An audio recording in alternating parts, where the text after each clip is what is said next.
આધ્યાત્મિક માર્ગ, પરમાત્માની પ્રાપ્તિ, પોતાના સ્વસ્વરૂપમાં પ્રતિષ્ઠા,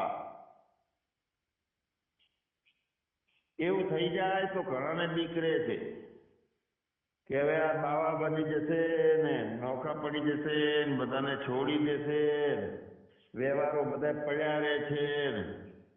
તો આવું દરેકને ઘરમાં બીક હોય છે, એટલે કોઈ પણ સત્યના માર્ગે જવા આવવા દેતા રોકે છે બધાને, ઘરના સંબંધીઓને. અને ભાઈબંધો ખસી જાય છે કે આ તો હવે સાધુ સંતોમાં સત્સંગમાં પડ્યો છે, આપણે મિત્રતા છોડી દો એની, એમાં કઈ એના જેવો સંગ થઈ જશે તો આપણે રવડી પડશું. લો, પરમાત્માને પ્રાપ્ત કરવો છે એમાં રવડી પડશું, આ વાત આવે. એટલે પરમાર્થ તત્વનો ઉપદેશ એ શું છે કે પોતાનામાં પ્રતિષ્ઠિત થઈને આત્મ સ્વરૂપમાં વ્યવહાર કરતા કરતા રહેવાનું છે. અને વ્યવહાર પોતાનાથી નોખો નથી, કાંઈ છોડવાનો નથી અને કાંઈ પકડવાનો નથી. ન્યુટ્રલ ગેરમાં ગાડી ચલાવવાની છે. તો ઘણી બધી એવી ભ્રાંતિઓ હોય છે જ્ઞાનીને મુમુક્ષામાં, આ માર્ગમાં જ્યારે હોય છે ત્યારે કે ભાઈ પ્રયત્ન જ નહીં કરવાનો એવું કે છે ઉપદેશમાં. તો યોગ વશિષ્ઠમાં કહે છે, બીજા સંતો કહે છે, અનુભવીઓ કહે છે કે કાંઈ કરવાનું જ નહીં, કાંઈ કરવાનું જ નહીં. તો વાસ્તવિક તો વ્યવહારમાં અશાંતિ ઊભી થાય છે એનાથી. તો પૈસા કમાવામાં કોઈની ઉઘરાણી રહી ગઈ હોય કે કઈ લાંબા મેળવાનું હોય તો બધું પડ્યું રહે એવું તો ના. જબરજસ્ત મહેનત કનૈયાએ કરી હતી, પુરુષાર્થ વગર ક્યાંય બેહી ના રહ્યા કૃષ્ણ ભગવાન. એક દિવસ કળ કરીને શ્વાસ ના લીધો, દોડ દોડ દોડ દોડ દોડ કર્યું, કાવા કર્યા, દાવા કર્યા, માવા કર્યા, ખાધા, બધું કર્યું માવા, પણ તોય કે મેં કાંઈ કર્યું નહીં. એમણે ગુફામાં જઈ અને 15 દાડા ધ્યાનમાં બેસી જાય, બહાર ના નીકળે એવું ના કર્યું. મોટા મોટા ઉપદેશોના પ્રવચનો કયા એવું ના કર્યું. લોકોને કંઠીઓ બાંધીને એક ગુરુ બની અને શિષ્યનો વાળો કર્યો એવું ના કર્યું. ગૌશાળાઓ ના કરી, દવાખાના મોટા ના કર્યા. અને તો ખૂબ બધું કર્યું, 2 જણા લડાવવાનું કર્યું હમે. હા, કૌરવો ને પાંડવો ને. અને એવો વાય પડી ગયા, ગમે એમ કરી લડવા જો આ લોકો. તો અત્યારે દેશકાળ મુજબની જે વાત ચાલે છે અહીંયા સત્સંગની ધારાની ઠરવાની મૂળ વાત એ છે કે અહંકારને બહુ જ ખતમ થવો જોઈએ, બહુ જ. અને એ બહુ અઘરું કામ છે, બહુ. 10 વર્ષ સુધી ધ્યાન કરો ને અહંકાર મોળો ના પડે એટલું કામ સદગુરુદેવના જોડે રહેતા હોય અને સદગુરુદેવના આકોટા સહન કરતા હોય ને એક મોટો આકોટો એક દિવસ સહન કરે તો 10 વર્ષના ધ્યાનનું પરિણામ મળી જાય અહંકારને. એને મારી કૂટીને ખતમ કરવાનો હોય ને એટલે પછી આગળનો રસ્તો તૈયાર થાય. એટલે અત્યારે આ જ સ્થિતિથી, સંતોના સાનિધ્યથી, સારા સાંભળતા અહંકાર માટે આકોટા સાંભળતા બધું સહન કરતા આ ફાવશે ના નહીં ફાવે એના બદલે અહંકારને મોકો વાળતા અમારે અહીંયા આવે છે તો સીએ ને ડોક્ટરો આવે છે કહો, અને એ બધું વાળે પહાડ સાફ કરી નાખે. એટલો સીએ હોય કરી કે આવું તો કરે તો અહંકાર મોડો થાય છે આ મૂળ વાતે. અને એ અઘરું કામ છે. પણ એ શાંતિ પ્રાપ્ત થાય, અહંકાર મોડો થાય તો ચોટ લાગે ત્યારે થાય. પ્રવચન ચોટદાર જોઈએ, જીવન ચોટદાર જોઈએ, સજગતા ચોટદાર જોઈએ અને આકોટો ચોટદાર જોઈએ. ચોટદાર હોય તો ખાય ચોટ એ થાય મોટો, મહાન અસ્તિત્વ જેવો થાય. એટલે કઈ ના કરવું એ એક વાત છે. પછી કાંક સમાજ માટે સારું કરવું એ બીજી વાત છે. અને ના કરવું હોય સારું કે કઈ ના કરવું એવું ના હોય તોય ખોટું થઈ જતું હોય ત્રીજી વાત છે. હા, સમજી લો કે તમે તમારા જેને ઉપકાર કરે એને જ હવામાં થઈ ગયો તો લો ના કરવાનું ના થઈ ગયું. તો ત્રણ વાત આપણી સામે આવે છે. કાંઈ ન કરવું, બીજું કાંઈક સારું કરવું છે, બે મુદ્દા, અને ત્રીજો મુદ્દો છે કે ખરાબ થઈ જાય. તો આ બધું જ કઈ ના કરવું તો જ પ્રાપ્તિ થશે. આવું લગભગ સતત કાનમાં અખડાય છે. શાસ્ત્રો કહે છે, ઉપનિષદો કહે છે, કૈવલ્ય ઉપનિષદે તો કીધું કે ન ત્યાગે ન કર્મણા એટલે કઈ કર્મ નથી કરવાનો, ન પ્રજયા એટલે કોઈ જે તમારો વસ્તાર છે એના ઉપર મદાર નથી રાખવાનો, ન પ્રજયા સંબંધીઓ દ્વારા, કર્મો દ્વારા કે ત્યાગ દ્વારા કોઈથી તમારું આત્મ સ્વરૂપ ઓળખવા નહીં મળે. ન ત્યાગે ન કર્મણા ન પ્રજયા ન ધને ન. 5 કરોડ હોય તો તમારે પરમાત્મા પ્રાપ્ત થાય, સત્કાર્ય કરો, તો એવું પણ નથી. હવે આ સાધકને આ બધા મુદ્દા સાંભળવા મળે છે તો એમ થાય કે શું કરવું, કન્ફ્યુઝ થઈ જાય. તો આપણે જોડી લઈએ, થોડો વિભાગ પાડીએ કે કઈ ન કરવાનું અને સારું કરવાનું એ બે વચ્ચે શું તફાવત. તો ન કરવાથી જીવન આપણા માટે ઉપયોગી થાય છે, પોતાના આત્મ સ્વરૂપ માટે. કઈ ના કરવાથી જ્યાં સુધી કરવું છે ત્યાં સુધી આપણાથી દૂર ભાગીએ છીએ. સારું કરવું છે તો પણ પેટું થાય છે આપણું સ્વરૂપ. એટલે કઈ ન કરવા વાળું જીવન છે તે આત્મ સ્વરૂપ માટે એટલે કે આપણા માટે બહુ જ ઉપયોગી છે, કઈ ના કરવું તે. હવે બીજા નંબરમાં સારું કરવું, તો સારું કરવાથી જીવન સમાજને ઉપયોગી થાય, ધર્મને ઉપયોગી થાય, નીતિને ઉપયોગી થાય સારું કરવાથી. જો સારું નહીં કરો તો ધર્મ, નીતિ, સમાજ આ બધા પાંગડા ઉત્પન્ન થાય. કઈ ન કરવાથી જીવન આપણા માટે ઉપયોગી થાય, અને કઈ સારું કરવું છે અથવા કઈ કરવું છે એનાથી જે જીવન બને સમાજને, નીતિને, ધર્મને ઉપયોગી થાય. હા, હવે કઈ ના કરવાથી પરમાત્મા મળશે, અને કઈ કરવું છે તો કરવાથી શું મળે છે આપણને બધાને ખબર છે. જે કરવાથી મળશે તે સારું મળશે, વૈભવ મળશે, સ્વર્ગ મળશે, પણ બધું અનિત્ય મળશે, નિત્ય નહીં મળે. ન કરવાથી નિત્ય મળશે, અને કઈક કરવાથી, સારું કરવાથી સ્વર્ગે મળશે, પણ બધું અનિત્ય મળશે. એટલે દેવોને સ્વર્ગ મળે તો એ અનિત્ય છે, દેવો કરતા મનુષ્ય આગળ છે, મનુષ્યને સારું મળે, નિત્ય મળશે, કાયમી મળશે. પણ સાચું કરવાથી ખોટું કરવાનું બંધ થશે, એ ફાયદો થશે, અંતઃકરણની શુદ્ધિ થશે. સારું અને સાચું કરવાનો ભાવ હોય ને તો એ સારું અને સાચું કરવાનું. પછી કે ઉપદેશ માટે સારું અને સાચું નથી કરવું તો એ અકર્મણ્યતા આવી જાય. તો શરૂઆતમાં શું કરવાનું છે? પહેલી પગથી સાધક માટે કે સારું અને સાચું કરવાની શરૂઆત થાય. સારું અને સાચું કરવાની શરૂઆત થાય તો અંતઃકરણ શુદ્ધ થાય. એટલે તો પતંજલિએ કેવું પડ્યું ભગવાને, યમ, નિયમ, પ્રાણાયામ, પ્રત્યાહાર, ધ્યાન, ધારણા, સમાધિ, વિવેક, વૈરાગ, મુમુક્ષતા અને ધન સંપત્તિની વાત એટલા માટે કરી છે. એટલે સારું અને સાચું કરવાથી ખોટું કરવાનું બંધ થાય એ તો સારી વાત છે, શરૂઆત થવી જોઈએ.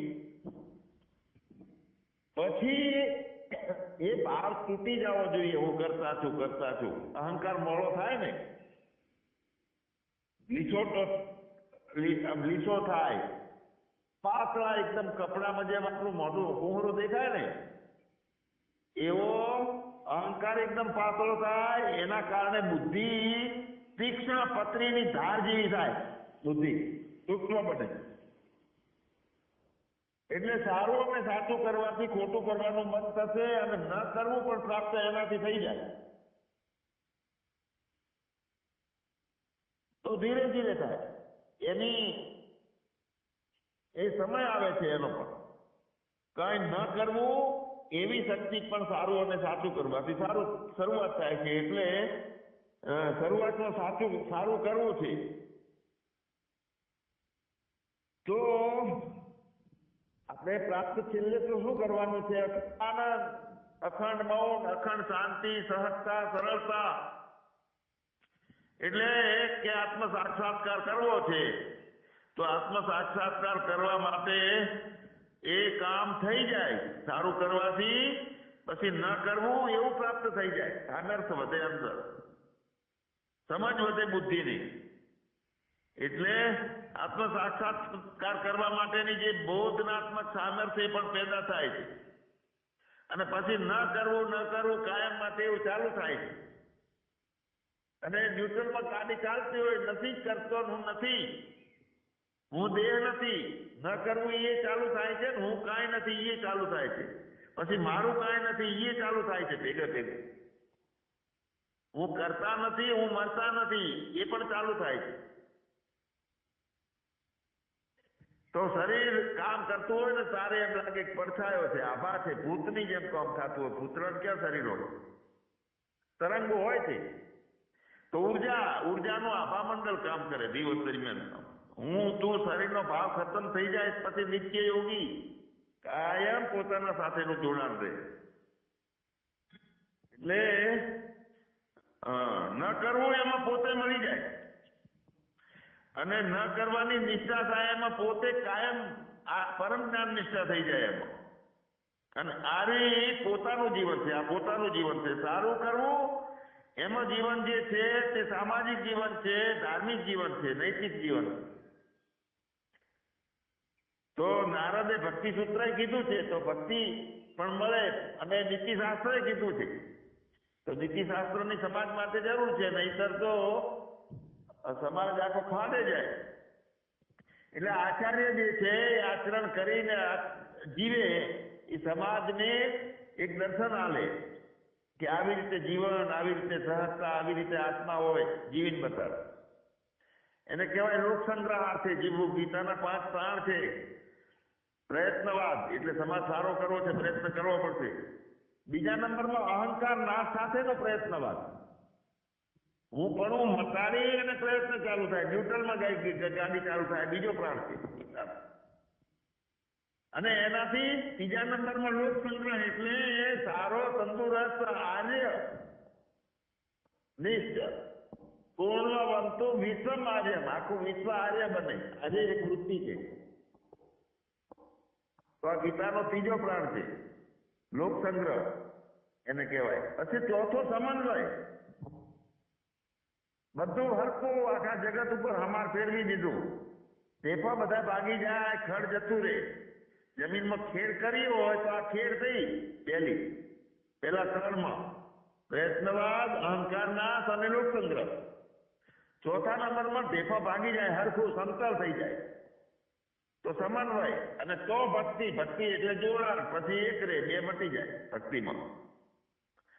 તો એવી સ્થિતિ આવે કે આપણને કાયમ માટે સહજતા પ્રાપ્ત થઈ જાય. અને સહજતામાં બધા પ્રયત્નો થતા હોય, સહજતામાં કામ થતા હોય, પણ સહજતા ઉદિત ક્યારે થાય?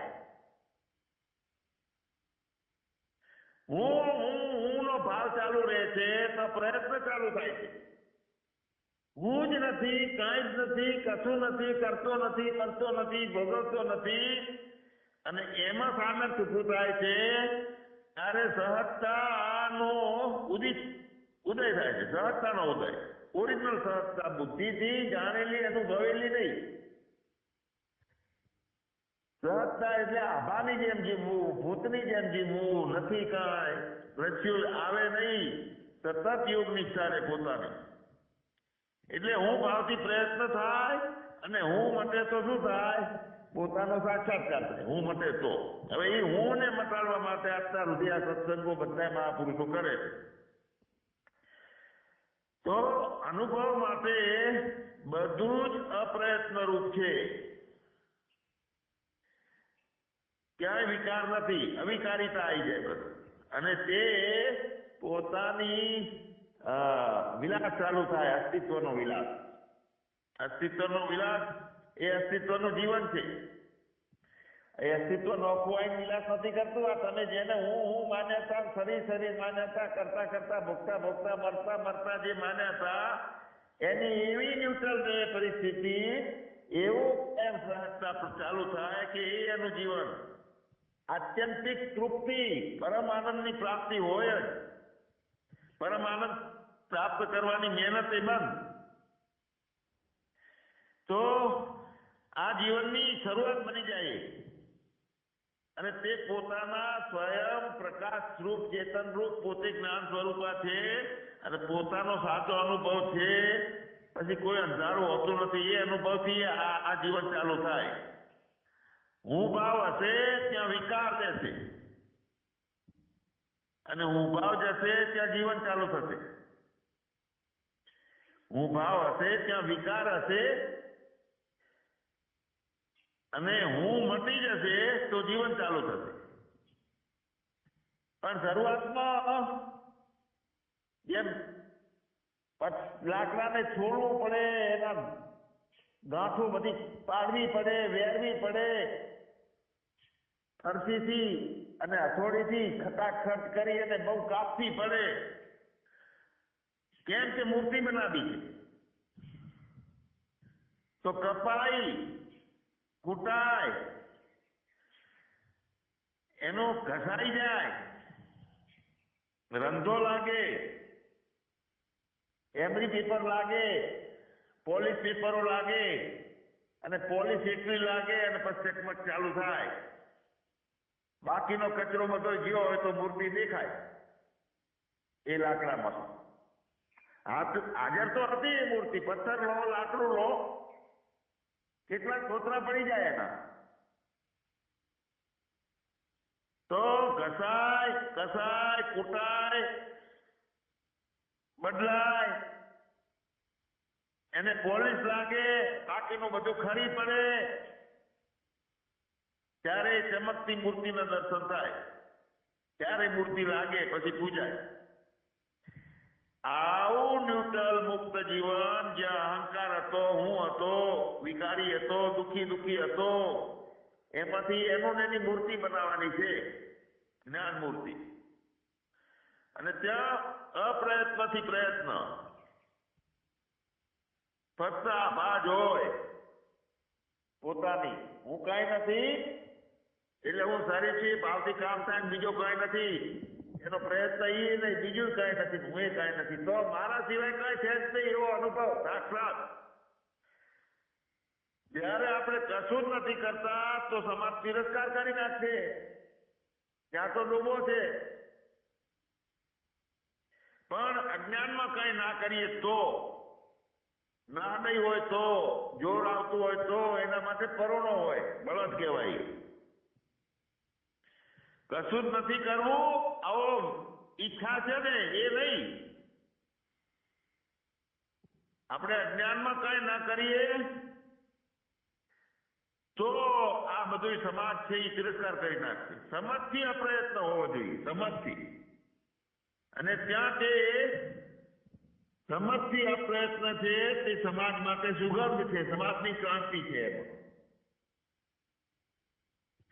સમાજમાં નવું જીવન ઊભું થાય, નવી પ્રથા ઊભી થાય, અજ્ઞાનતા મટી જાય સમાજમાં. કાંઈ નથી કરતા તો અસ્તિત્વ બધું આપી દે છે, ખૂબ આપે છે, હજારો હાથથી આપે છે, તૈયાર ઊભું છે અસ્તિત્વ આપવા માટે. ભંડાર ભરેલો છે, હજારો હાથ છે લેવા આપવા વાળો, દુબળો નથી, દેવા વાળો નથી, દુબળો ભગવાન નથી રે, ભિખારી. મૂલ્યાંકન ના થાય એવા ભંડારો પડ્યા છે, હજારો. અને અહીંયા આપણે ભેગું કર્યું હોય તો 500 કરોડની હીરા જવેરા તો ભેગી કરી હોય તો જીવ નહીં જાય પછી. બધું પડ્યું રહેશે. કેમ કે અંગાત લઈ જવા વાળાનો કોઈ રસ્તો જ નથી એવો ઈશ્વરે બનાવ્યો. બધું આવીને પડ્યું રહે. અસ્તિત્વ હજારો હાથથી વરસી રહેલું છે, બધું જ આપે છે, પણ અપ્રયત્ન રૂપી પ્રયત્ન ન કરવા રૂપી કરવું એ કૃષ્ણનો માર્ગ છે. ખૂબ કર્યું તો કોરો તો એ નટખટને સમજવા માટે આપણી ખટપટ માટે તો એ નટખટ સમજાય.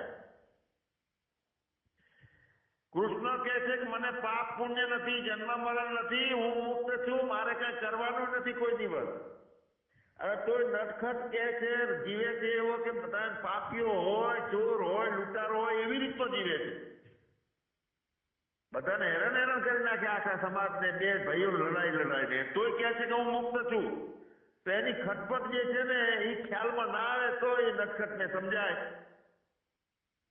કરવું છે, મેળવી લેવું છે, બનવું છે, પદ પ્રાપ્તિ કરવી છે, પૈસા મેળવવા છે, પ્રતિષ્ઠા છે, બધા માટે કરવું છે. આ હડકાયું કૂતરું કર્યું છે આપણને. કરવું છે. હડકાયોને હડકવા હાલે ને એટલે કોઈ કળ નથી હોતી. ગોળ ચારે બાજુ ફરે, કઈ ઊભું જ ના રહે. આમથી આમ દોડે, એને કોઈ કળ નથી હોતી. એમ કરવા રૂપી હડકવા આવ્યો છે, બધાને હડકવા લાગ્યો છે આખા સમાજને. કાપ છે આ મોટો. તો કરવાનું જાય તો જ મેળ થાય. કરવાનું બધું ખતમ થાય તો ભ્રાંતિ ઘટે, ક્રાંતિ ચાલુ થઈ જાય. તો 3 અનુભવ થશે: ના કરવું, સારું કરવું અને ખોટું કરવું. તો ન કરવું એમાં બધું આપી દે છે. ઈચ્છા ના કરવી એમાં અસ્તિત્વ બધું આપી દે છે. સારું કરવું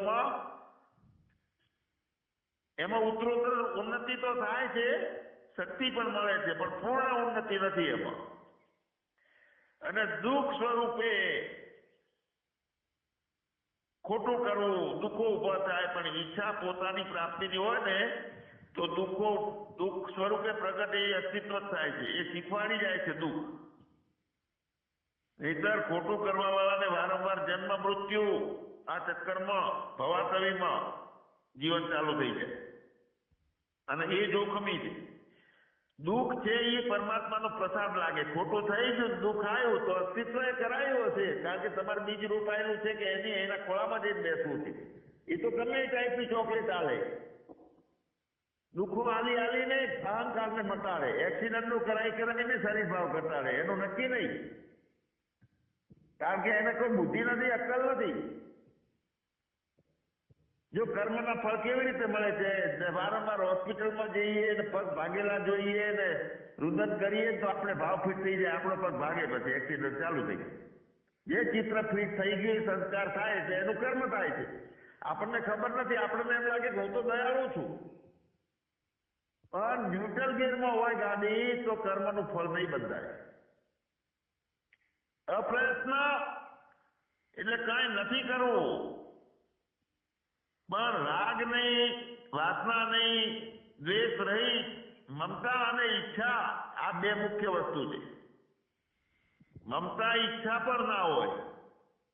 સારું કરવું એ ભાવમાં ઈચ્છા અને મમતા રહેલી છે. પોતાના અનુભવ સાક્ષાત હું છું એમાં મમતા અને ઈચ્છા છે એ મોટામાં મોટો બાધક છે. મમતા અને ઈચ્છા, રાગ છે એ મોટું બંધન છે. એટલે તો શાસ્ત્રો કહે છે કે છેલ્લે શાસ્ત્રોનો રાગે છોડો, ગુરુનો રાગે છોડો. રાગ છોડો અને ન્યુટ્રલમાં રહો, પોતાનામાં. તમને મળી ગયા એટલે આખું જગત મળી ગયું. હા, આ બધા વાદળા છે, ચોખ્ખું આકાશ ના દેવાય, જેટલા વાદળા હોય એટલું. તો પોતાને શ્રમથી, મહેનતથી જાણી શકાય નહીં. કઈ ન કરવું તે તેમાં થાય તો આનંદનો પ્રકાશ ચાલુ થઈ જાય, પ્રકાશકતાનો અનુભવ થઈ જાય, પ્રકાશનો સ્વયંતાનો અનુભવ થઈ જાય, ભગવત્તાનો અનુભવ થઈ જાય. પણ એ અનુભવ એ રીતે હું કહું છું કે અનુભવ નથી કરવાનો એ રીતે અનુભવ કહું છું. જો અનુભવ થઈ જાય એનો મતલબ બોલવું પડે છે, કારણ કે એ જે અસ્તિત્વને બોલી શકાતું નથી. અનુભવ નથી કરવાનો એવી એક પોતાની સ્થિતિ ચાલુ થઈ જાય. અંદરનું બહારનું મૌન થાય, એમાં પણ લીસોટા રહી જાય છે, શાંત થઈ ગયા અંતઃકરણથી. પણ પરમ નિષ્ઠા ના થઈ અને પૂરા પોતાનો સાક્ષાત્કાર ના થયો તો અંદર બહારનું મૌન થાય, એમાં લીસોટા રહી જાય. ભ્રાંતિના, અહમના, સૂક્ષ્મ અહમના ભાવના લીસોટા રહી જાય. અહમતાનો ભાવ જે છે એ અહમતાના ભાવને જ અનુભવ નો ભાવ છે. અહમતાને જ અનુભવનો ભાવ છે. જેટલા અનુભવ થાય છે ભલે મટી ગયેલો અહંકાર રહ્યો, પણ અહમતાને જ અનુભવનો ભાવ છે. અને આપણે આંખો નથી, ઇન્દ્રિયો નથી, જન્મ નથી, શરીર નથી, શેનો અનુભવ થાય ભાઈ?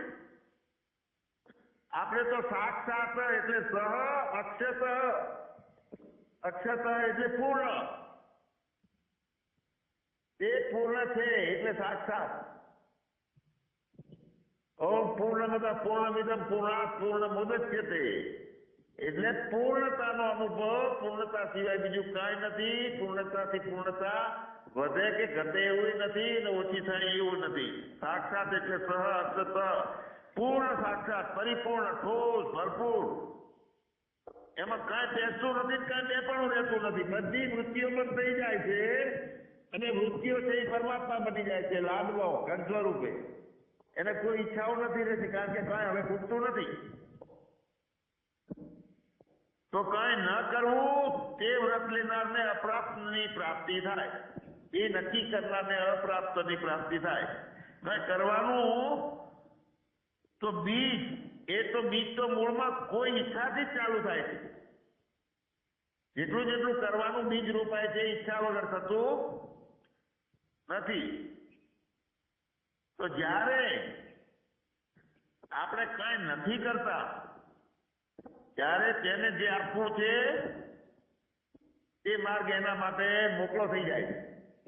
અસ્તિત્વ આપવા માટે ભંડાર ભરીને તૈયાર રાખેલો છે, પણ એને એની સાધન લઈને આપવું હોય તો એનો રોડ ને રસ્તો જ નથી. હવે એ રોડ કયો એને આપવું છે, તો એ રસ્તો કયો? એ રસ્તો એ છે કે કાંઈ કરતા નથી, મળતા નથી, ચેતન જ છું, કોઈ ઈચ્છા નથી. તો કાંઈ નથી કરતા, ઈચ્છા નથી કરતા, ભાવે નથી કરતા, ત્યારે અસ્તિત્વને ખૂબ બધું આપવાનો એના માટેનો રોડ તૈયાર થાય છે. રોડ તૈયાર થાય છે અહીંયા તક. તો એ એના માટેનો માર્ગ એને તૈયાર ઉભો છે, એને અડચણ છે, હાલવું છે, ખૂબ હાલવું છે. પણ આપણે એનો રોડ બનાવતા નથી. રોડ આપણા હાથમાં છે બનાવવાનો. કાંઈ નથી કરવું, નથી મળતો. તો આવો રોડ જે છે એ રોડ આપણે બનાવવાનો છે. તો એ ભાદરું વગર માગે હાલવાનું ચાલુ કરી દે. એના માટે, અસ્તિત્વ માટે આ ચોખ્ખો રસ્તો આ રહ્યો છે. એને આપણામાં દાખલ થવું છે, ઠોસ ભરાઈ જવું છે. એ હુંને ખતમ કરવો છે. એની કરુણાનું વહન કયા રોડથી થાય? સ્વિચ ચાલુ હોય તો કરંટ આપણામાં પહેશે લાઈટનો, નહીતર બિચારો મીટરમાં કે મોટા વીજળી સ્ટેશનમાં પડ્યો રહે કરંટ, સ્વિચ ના ચાલુ કરીએ તો. એટલે બધું જ હાલવું છે, ખૂબ હાલવું છે, પણ એનો રસ્તો સારો નથી બનાવતો.